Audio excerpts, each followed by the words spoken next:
A very good morning to you. Welcome. So we are about to embark on perhaps one of the most famous chapters of the New Testament. Certainly to the unsaved world, it's a very famous chapter, the chapter about love in 1 Corinthians 13. Perhaps because, just as Psalm 23 is used very often in funeral services, so 1 Corinthians 13 is very often the reading for marriage, for marriages, for weddings, which is interesting actually because it's not really about married love at all. Now that may sound strange.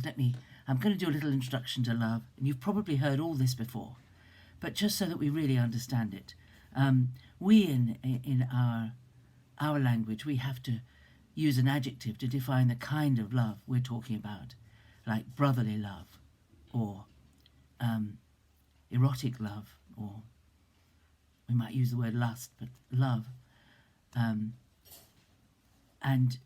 God's kind of love. Charity was the old word that was used for that. But in the Greek, there are different words. So the word love in our translations is a translation of many different words.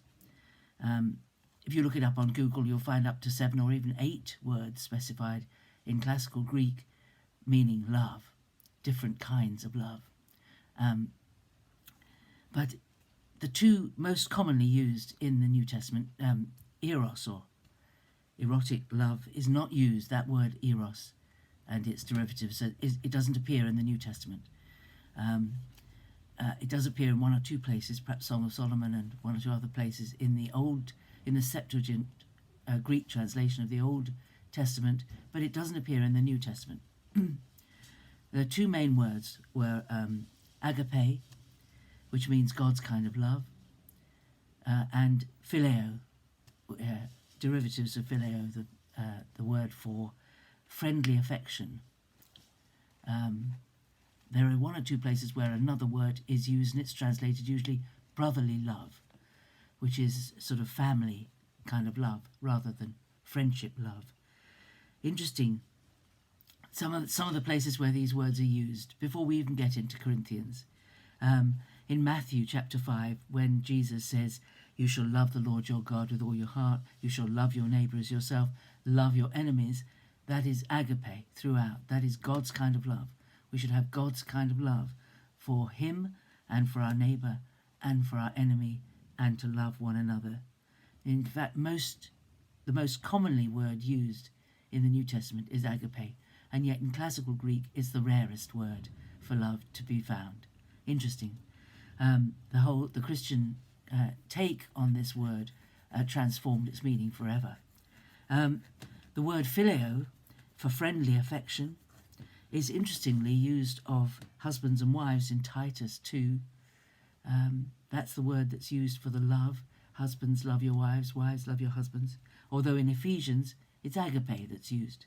It's quite interesting. There's a study in all of this, you know. You could get hooked on studying the scriptures, you never know.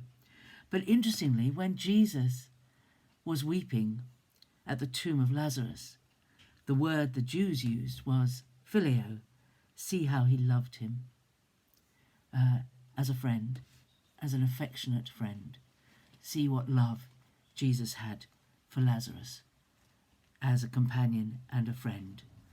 A sort of affection given and taken in friendship, committed friendship. But throughout 1 Corinthians 13, the word that's used is agape. Now, you may immediately think of that passage. Maybe you won't, but some people will. The classic thing after the resurrection of Jesus, when he meets the disciples on the Sea of Galilee, on the lake shore, and has breakfast with them, and he has the opportunity to speak to Peter and help him recommit himself after his 3-time denial before the crucifixion. And in that conversation, you need to read it very carefully, because Jesus 3 times in our versions asks Peter, "Do you love me?" And Peter 3 times answers, "Yes, you know I love you." But when you look at the words used, this is how it is. The first time, 2 times that Jesus says to Peter, "Do you love me?" he uses the word agape. And Peter answers with filio. So Jesus says, "Do you love me?" with God's kind of love. And Peter answers, "You know I love you as a friend." Jesus asks him the same question again and gets the same answer. The 3rd time he says to him, "Peter, do you love me as a friend?" Filio. And he says, "Lord, you know I love you as a friend." So take what you will from that. I'm not going to preach a sermon on it. Sometimes you get the feeling that the 2 words are almost interchangeable.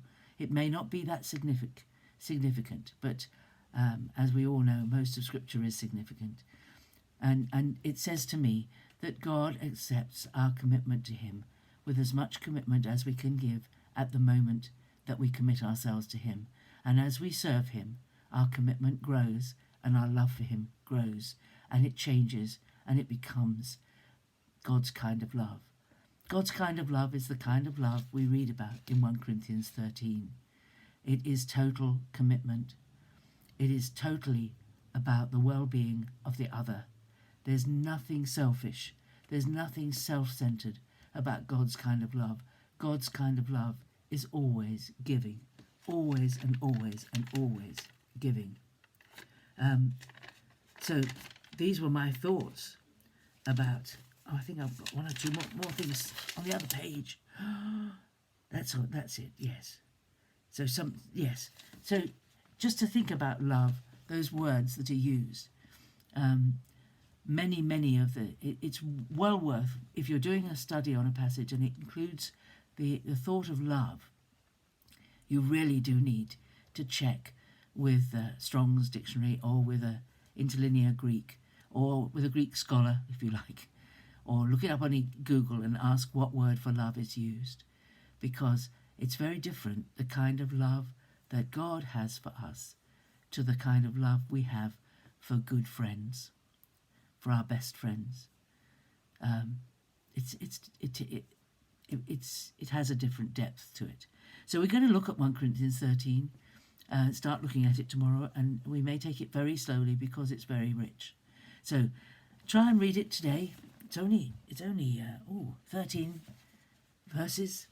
Try to read it today in 2 different translations of the Bible, and we'll meet again tomorrow for more thoughts. Have a great day. God bless you.